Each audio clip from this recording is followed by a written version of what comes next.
Hey everyone. So what I want to do for this session is just very briefly go over some of the key ideas when we talk about stellar evolution, some of the general phases that stars are going to go through, and this process through which stars produce heavier elements, things that are further down on the periodic table past hydrogen and helium, and how this process of stellar evolution eventually makes those materials, disperses them into whatever galaxy these stars are in, and that material mixes back up to make new generations of stars. So this stellar evolution process is a cyclic process. So here's the basic idea.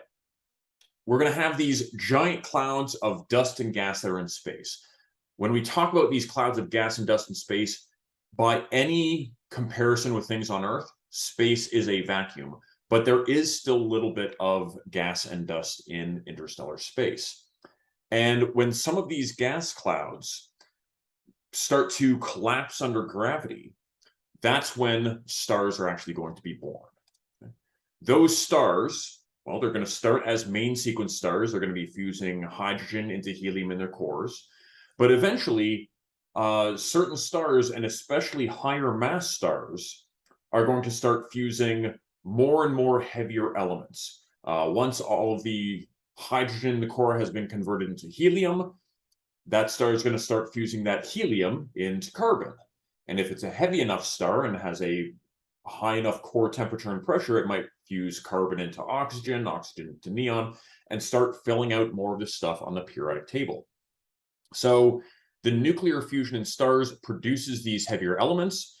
And then those heavy elements, as the star goes through its life, eventually those heavier elements are ejected off of that dying star, mix back in with some of these other clouds of dust and gas in space, and they are now enriched with some of those heavier elements. So now we're going to get new generations of stars forming that already have at least a little bit of those heavier elements in them.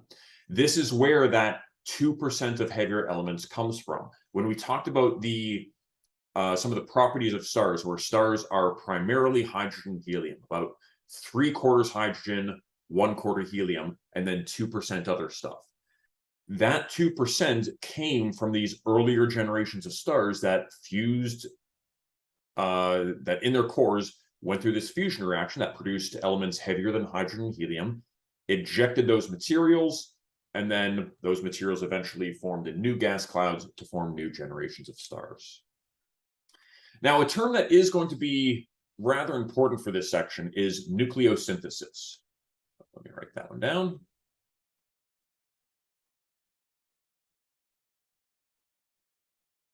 So this literally means to synthesize something is to make something. And for nucleo, we're talking about atomic nuclei.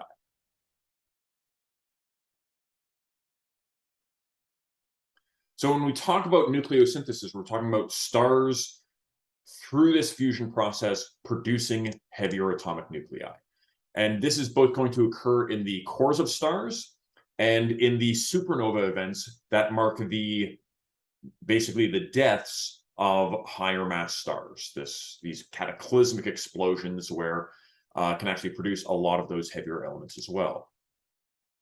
Hopefully everyone is familiar with what we're looking at here. This is a periodic table.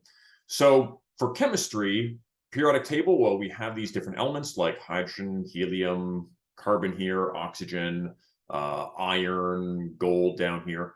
Again, we have all these different elements, and they're grouped by how they react with other elements. Well, as far as astronomers are concerned, they kind of have a simplified picture of the periodic table. We basically got hydrogen and helium, and this hydrogen and helium was basically produced in the early stages of the universe, during the early steps of the Big Bang. So hydrogen and helium originally produced in Big Bang.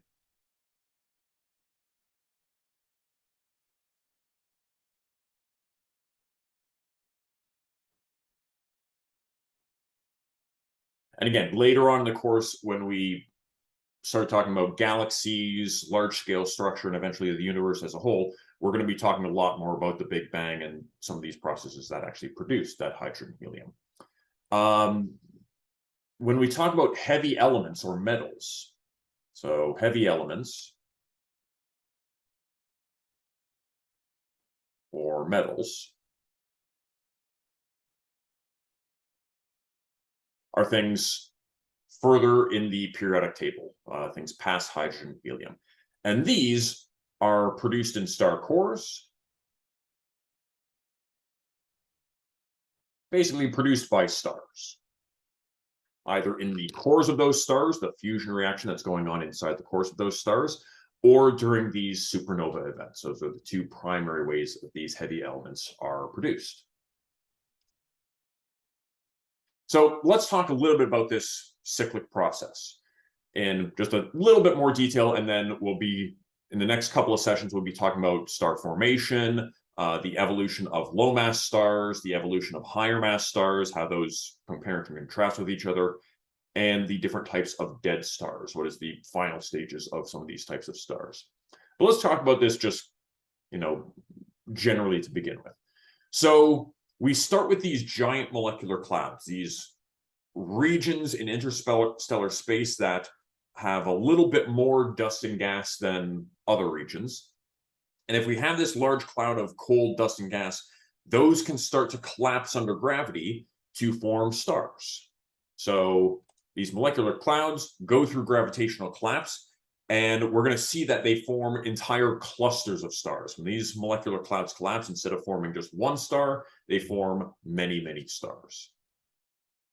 And during the main sequence, well, we eventually get these main sequence stars that are fusing hydrogen into helium.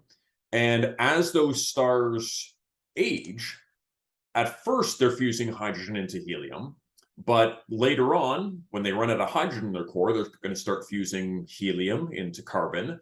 And again, if we have high mass stars, they can fuse carbon into oxygen, oxygen to neon, neon to magnesium, all the way up to iron in these massive star cores. But when we get to iron, we're going to see that in high mass stars, when you get to iron, you can't get energy out of fusing iron. So that's kind of going to be the end of the line for these high mass stars. And it's going to go through, if it's a high mass star, it's going to end its life as a supernova, where you can produce even more of those heavy elements, all those things further down on the periodic table. And low mass stars are going to also eject some of that outer material as what's called a planetary nebula. We'll see lots of details about this in a little bit. And those materials that are ejected, that material that's dispersed by either supernovas or planetary nebulas, that material disperses back into the galaxy. And for certain kinds of galaxies, these gases, once they kind of are ejected out, will mix with other gas clouds that are now enriched with some of these heavier elements, and again, form new molecular clouds. During these supernova or planetary nebula processes, there are some dead star cores that are left over. We'll talk about those in some detail, but those generally just stay dead. Things like white dwarfs, neutron stars, black holes, the leftover remnants of a star that has reached the end of its life. Again, we'll talk about that in more detail. So again, this is kind of a cyclic process, and as we go through this process, more and more heavier elements are going to be produced through this process. And this is one of the a number of different ways that we can estimate how old different stars are, how old galaxies are, by how much of this process, of this cyclic process of fusing heavier and heavier elements, how much of these heavier elements are present here. Now, if this is a cycle, there's some way that it has to get started. So the original hydrogen and helium that was manufactured during the early stages of the universe, that first generation of stars wouldn't have had any carbon or oxygen or any of these heavier elements that we've talked about. That first generation of stars would have been just pretty much just hydrogen and helium. Again, that 2% of heavier elements that we talk about, that comes from these earlier generations of stars. So this is going to be our overall picture of stellar evolution. We're going to see this diagram a bunch of times. Again, for my courses, if you see a diagram a bunch of times, you probably should know how to interpret those diagrams, how to reproduce those diagrams, because this would be fair game for a test, hint, hint. But the general processes are star formation, where we start with these giant molecular clouds. Gravity starts to cause those to collapse, and as they collapse, they're going to form a cluster of protostars, stars in early stages of formation, that are still collapsing, and their cores are still heating up and getting more dense, and eventually getting to that point where they can start undergoing fusion in their cores and make a main sequence star. If the protostars don't have enough mass, they might not reach that point where fusion can start in their core, and we're left with a brown dwarf, basically a kind of failed star. Depending on whether we have a low mass star or a high mass star, that main sequence star is going to go through a couple of different phases. For low mass stars, we're going to go to red giant, then planetary nebula. And as this is happening, again, heavier elements are being produced in the cores of these stars, in the red giants. For high mass stars, well, that's actually going to form a supergiant, forming even more kinds of heavy elements.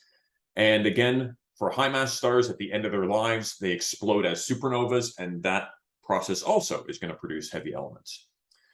Those ejected materials, the materials ejected by the planetary nebulas or the supernovas, that's going to mix back in. Those ejected materials are going to mix into other gas clouds in these galaxies and form, again, new giant molecular clouds that are now primed to form new generations of stars. Again, we have our different kinds of dead stars over here. So again, this diagram, we're going to be coming back to this a number of times. In the next sessions, we're going to be talking about star formation, going from giant molecular clouds to main sequence stars. We're going to look at the evolution of low mass stars, going from main sequence to red giant planetary nebula, eventually to white dwarf. For high mass stars, we're going to have a separate session going through the high mass transitions, going from main sequence to supergiant, eventually exploding as a supernova and leaving behind a neutron star or black hole. And we're also going to have one more session on this stellar evolution material that's going to talk about the specific properties of some of these different kinds of dead stars. So that's kind of the map for the next few sessions that we're going to be looking at.